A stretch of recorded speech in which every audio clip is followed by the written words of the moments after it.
Baik, selamat siang.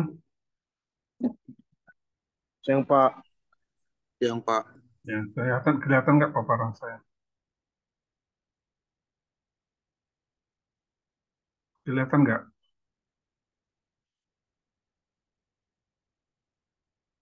kelihatan Pak. Oke, kita lanjut ya.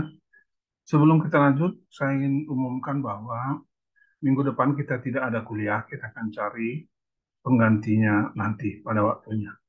Karena saya hari Minggu ke Penang berobat. Jadi beberapa hari di sana. Jadi hari Senin depan kita tidak ada kuliah. Baik, kita lanjutkan kuliah kita dengan manfaat satwa liar. Bukunya tetap dari Hadi S. Ali Kozra.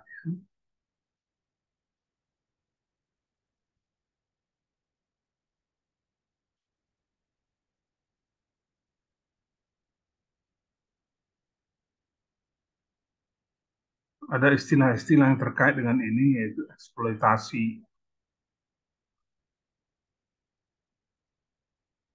Artinya pengambilan, pengurasan sumber daya alam tanpa memperhatikan aspek pelestarian lingkungan hidup.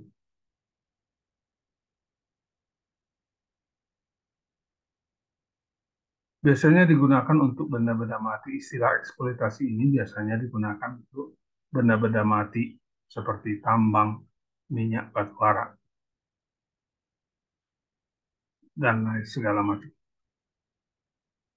Kemudian istilah kedua, pemanenan. Ini dengan kata lain disebut juga pengambilan.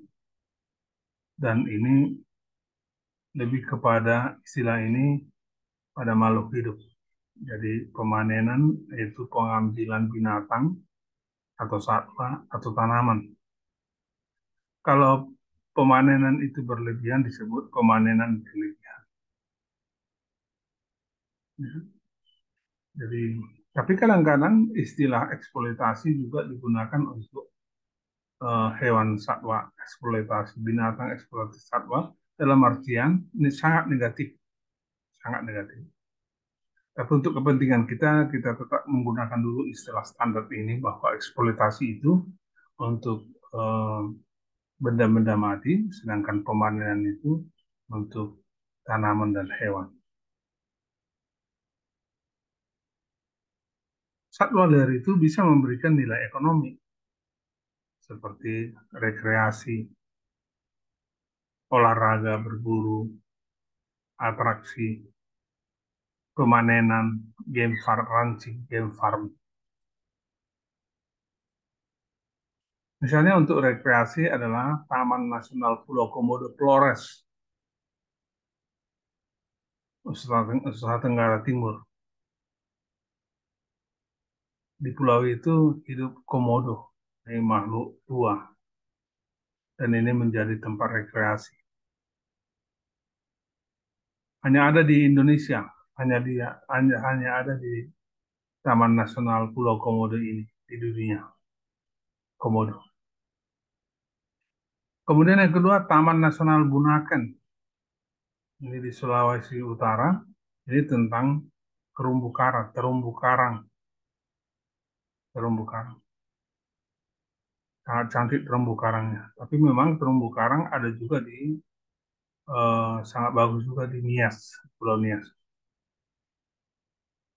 Kemudian yang ketiga adalah Taman Nasional Ujung Kulon. Di sana itu eh, hewan yang menjadi rekreasi itu adalah banten, banten badak, namanya banten badak atau hewan badak. Tapi karena di Banten disebut juga sering banten badak. Kemudian keempat adalah Taman Nasional Gunung Leuser. Ini ada di Aceh, tapi berbatasan dengan ada juga sebagian dari Taman Nasional ini di Sumatera Utara. Jadi Taman Nasional Gunung Leuser itu meliputi daerah di Sumatera Utara dan Aceh. Jadi di dua provinsi tersebut. Khususnya di Taman Nasional Gunung Leuser ini adalah objek wisatanya, rekreasinya adalah orang hutan selain gajah. selain gajah. Ini adalah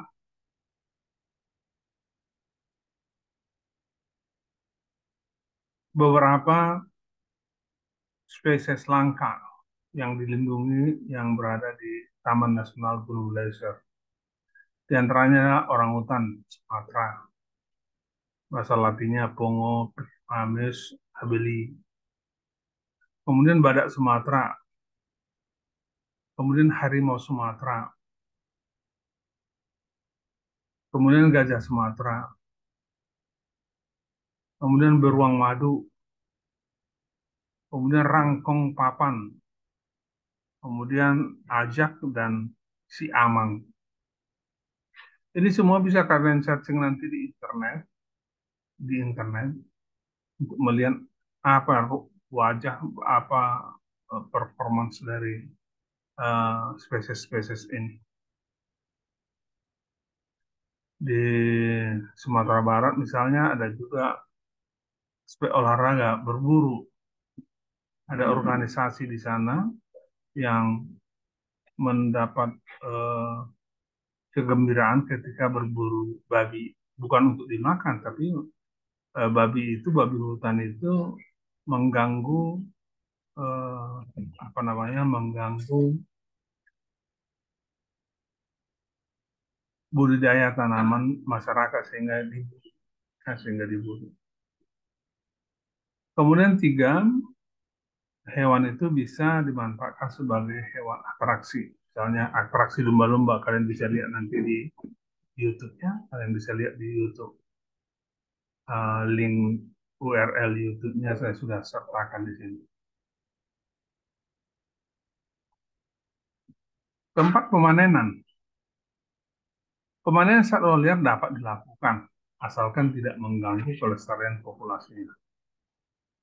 Oleh karena itu perlu dilakukan analisis populasi. Analisis populasi.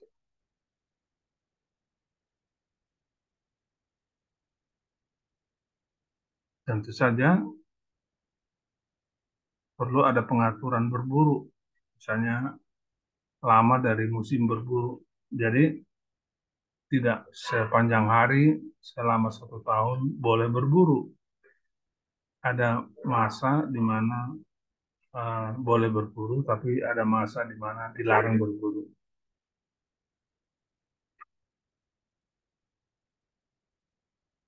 Sehingga bisa ditentukan lamanya berapa. Jadi ada waktu dibuka, ada waktu ditutupnya musim berburu.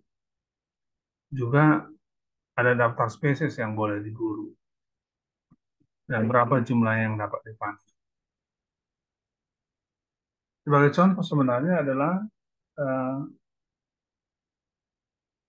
di Australia di mana ada musim berburu kelinci. Karena kelinci itu termasuk salah satu hewan yang cepat berkembang biak.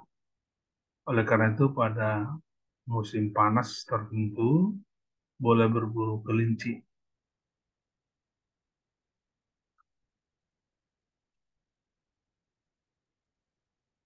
Dengan demikian secara umum boleh kita katakan bahwa satwa liar itu boleh dipanen asalkan ada syarat-syaratnya. Asalkan ada syarat-syaratnya.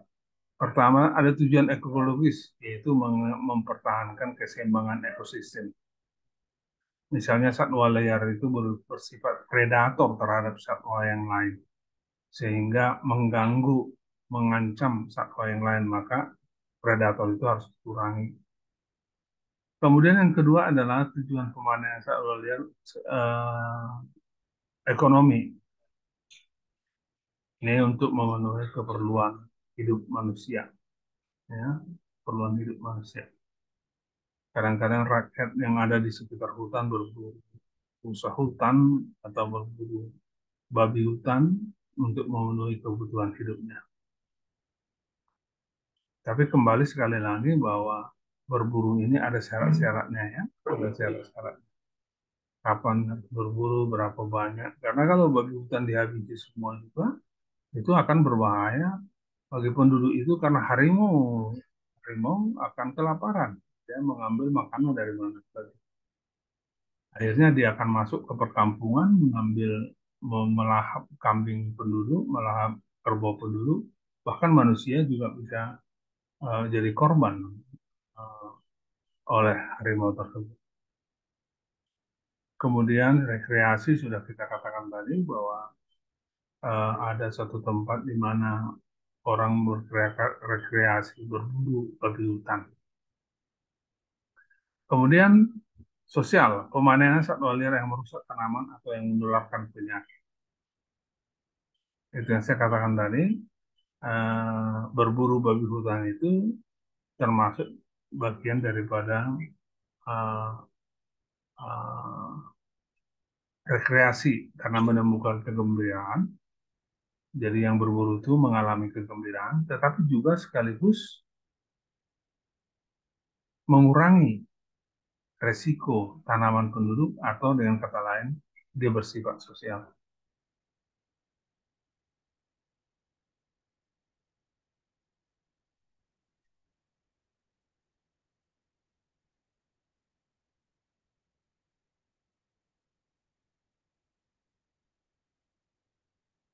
Ada pertanyaan?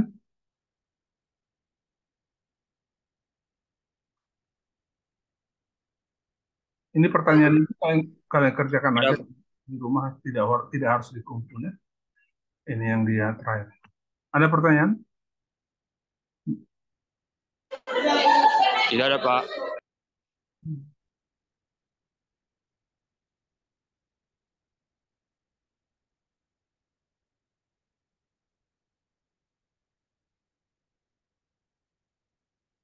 Buka dulu HP kalian, apa namanya, videonya. Rusman, Rusman. Iya, Pak. Baiklah, kalau tidak ada pertanyaan, sekali lagi saya umumkan minggu depan Senin kita tidak ada kuliah karena saya eh, kontrol berobat ke Penang. Ya, nanti kita carikan waktu yang tepat untuk menggantikannya. Baik, kalau tidak ada, selamat siang. Sampai ketemu pada waktu yang akan datang. Siang, Pak. Oke.